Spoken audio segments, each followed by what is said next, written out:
Laki ng ahas, oh. Ahas. No, laki.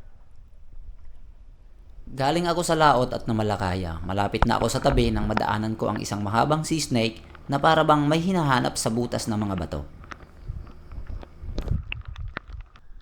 Wayo-wayo ang tawag sa amin ito.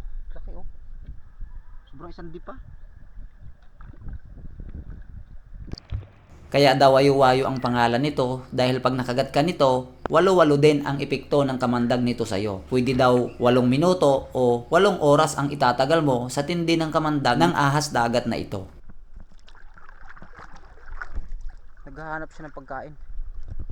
Kasi pumapasok yung ulo niya dun sa mga butas-butas ng bato.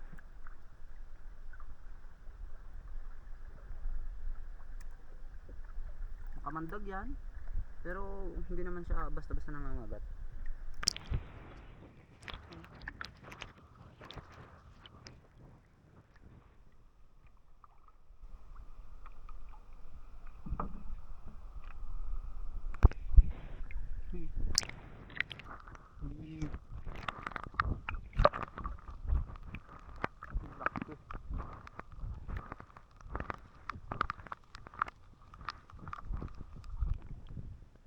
Iya, laki.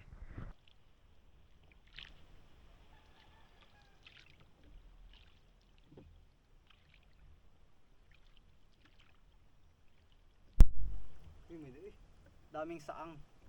Daming saang, oh. Nadadaanan. Tatlo na yung nadaanan ko.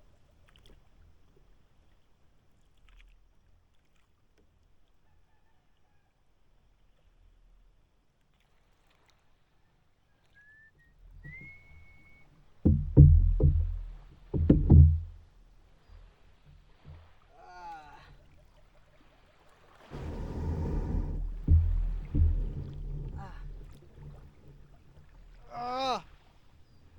Sakit ang likod. Kakaupo.